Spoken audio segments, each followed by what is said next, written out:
What's up, Bible 10?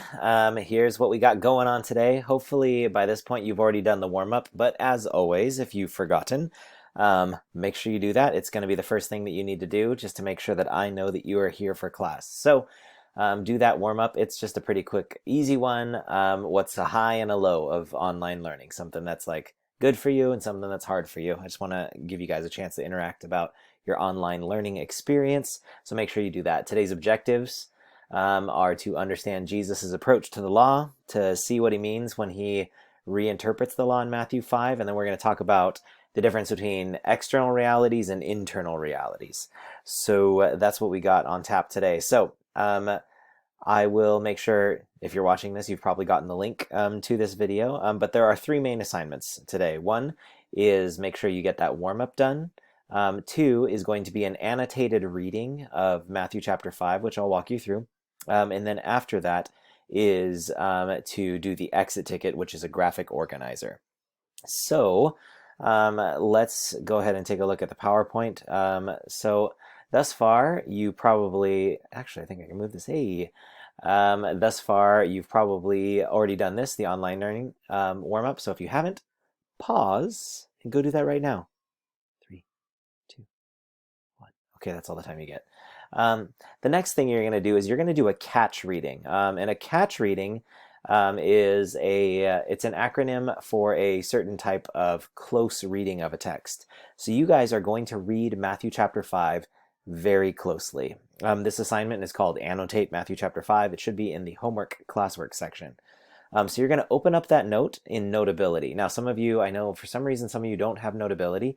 So if you are one of those people, fortunately, the update on your iPads should have annotation skills built into the Notes app. So you should be able to import the PDF into Notes and then like highlight and underline just like you would on one of these. And so for the catch, what you are going to do is you're going to first anything that's words that you don't know, I want you to circle them and write a quick like keyword or a word that helps you define it. Now, if English isn't your first language, like if you speak Mandarin or Spanish or whatever, then you can like circle the word and write the Mandarin word off to the side so that you know what it means.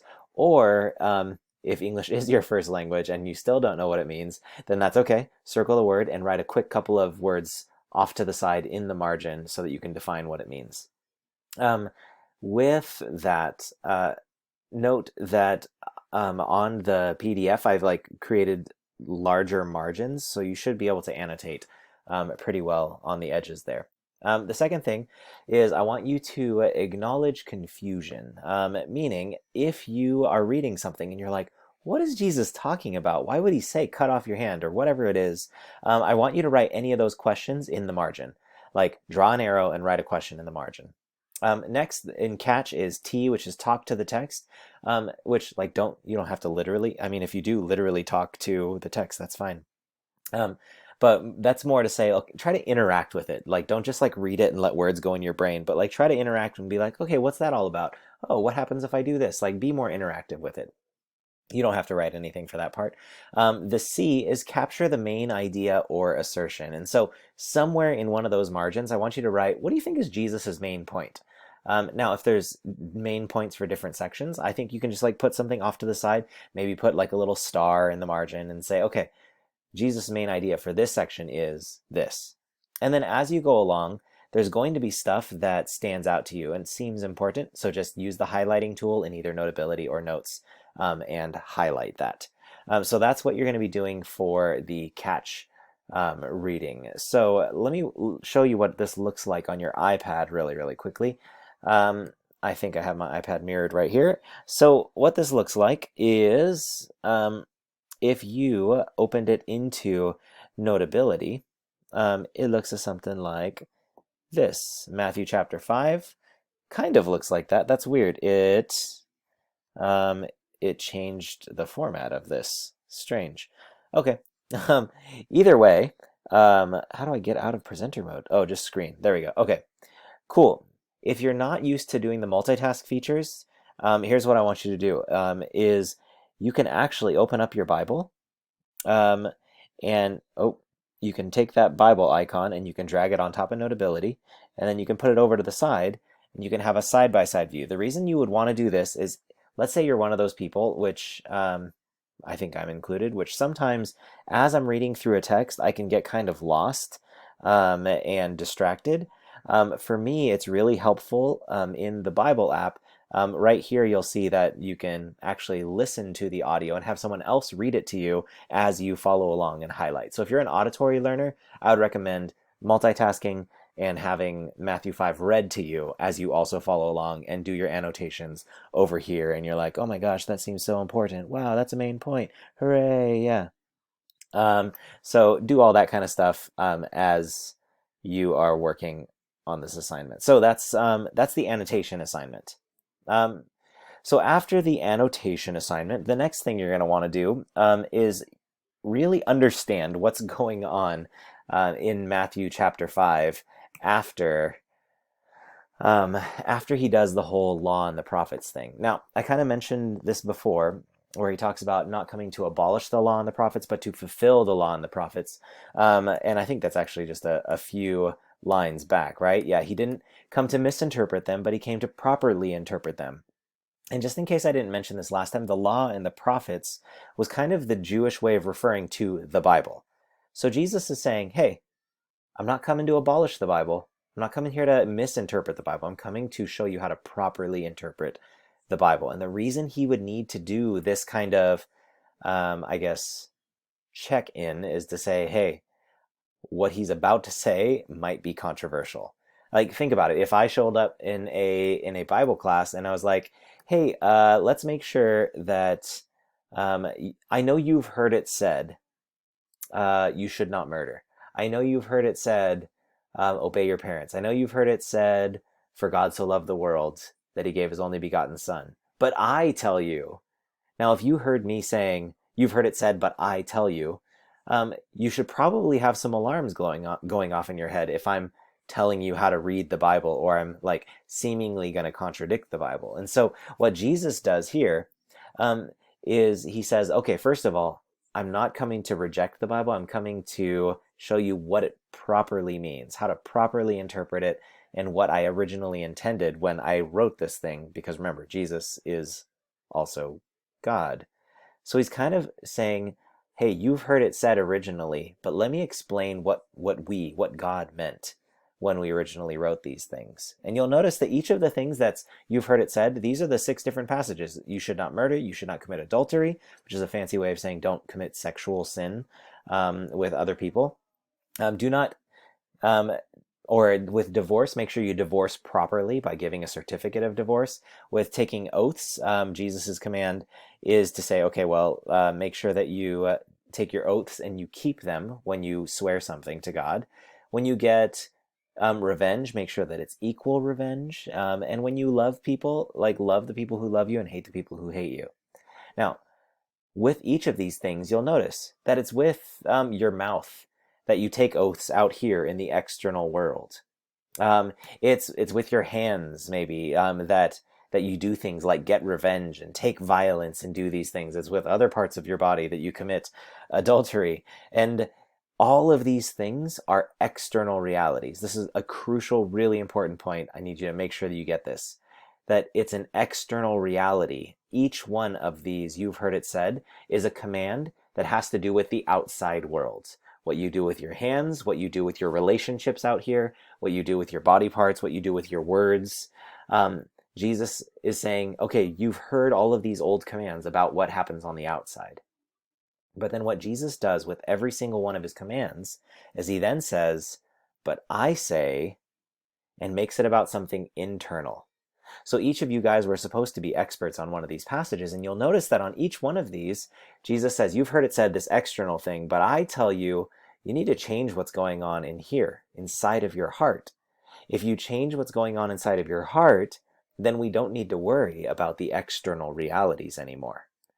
And so that's actually going to be your exit ticket, is that you already did these PowerPoint presentations. So you're going to learn from the experts, and they should have given you all of this information about each of these points. And so I'll walk you through how you're going to learn from them. But before you do that, what you're going to do is your exit ticket is going to be filling out this graphic organizer. And this graphic organizer goes through each of these different external commands, and then your job is to write what needs to change about the heart. So the external command is love your friends, but what needs to change about your heart for Jesus's command to be take place? You've heard it said, don't commit murder, but what needs to change about your heart in order for you to fulfill Jesus's new command? So I'll give you an example of this because the divorce one I find is like the hardest one. And so I'll walk you through completing that version of the graphic organizer. So first things first, let's take a look at I believe, the Matthew 5 presentations. What I've done is I've taken some of the group's different presentations on the content, and it's all consolidated in one place. So if you go to the assignment in Canvas, which is the exit ticket called Sermon on the Mount Graphic Organizer, the first link that you'll click on that says Matthew 5 Presentations PDF, that will take you to this PDF. And it's in order. There's the first one is on murder and anger, and then after the presentation on murder and anger by Madison and Chloe, you've got the presentation on lust and adultery, and then you've got the presentation after that on oaths by Yifan. After that, you've got vengeance, and by the way, Cyan and Desmond got fancy, and so I think one of their slides actually has notes that need to be written down here. So I'll make sure I add those into that PDF because they had some extra notes in there. And then, oh, these ones didn't copy over. So I'll have to make sure that you get a look at each one of these presentations and make sure that that PDF actually looks good and is readable. So I want you to go through each of these PowerPoints that your classmates read, just to like glance through what they said was the original command and what Jesus means behind them.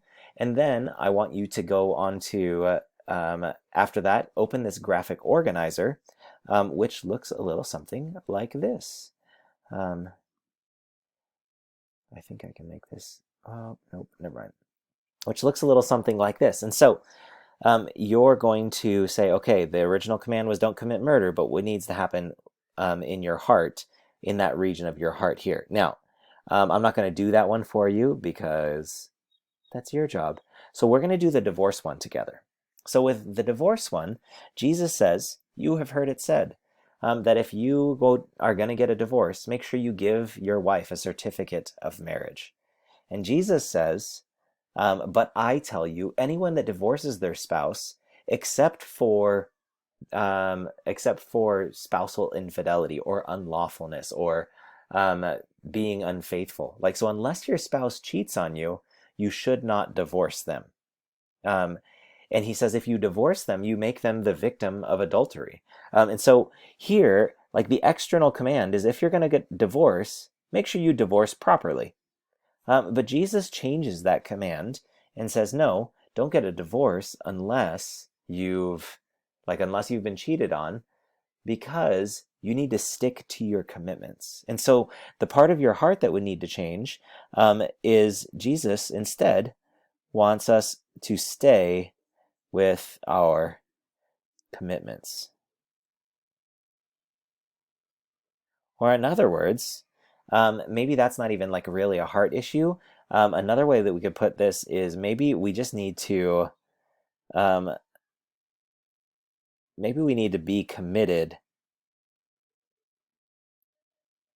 be committed people, right? Like be the types of people that actually hold on to our commitments, because that's what our hearts look like. We know what we're getting into when we make a commitment.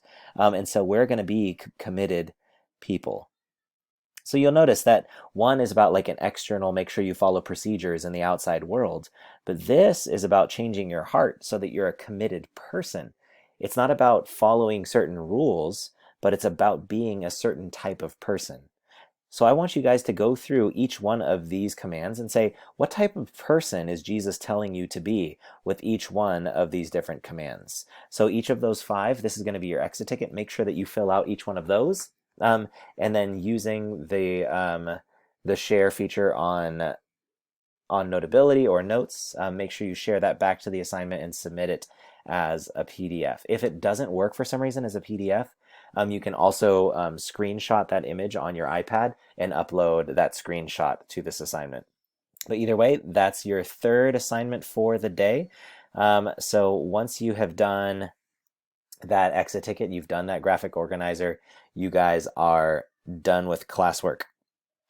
Naturally, at the end of class, if there are any questions about what things are going to look like, or if you didn't understand part of an assignment or something, I'll do a Q&A session on Canvas the last 15 minutes of class. And actually, this time it's not going to be on Canvas. I probably should change this really quick. It's going to be on Zoom. Oh, not Zoom, Zoom. It's going to be a Zoom question and answer session. And it's going to be the way you get to the Zoom chat room. It's kind of like, you'll notice that at the bottom of your sidebar here, it says Seals Zoom meeting. This link always works to get into a Zoom meeting with me. So it'll like pop up a notification on my computer. So even if it's like not our normal scheduled time, there's a possibility that if you pop into that room, I'll get a notification and then know that I need to meet you there. And so you'll click here and then it'll send you to either a new tab or open up the Zoom meeting, your Zoom app to send you to that meeting. So we're going to try Zoom this week. And if that crashes and burns like crazy, then we'll go back to using conferences. All right, guys, good luck on your classwork. Hope everything goes well.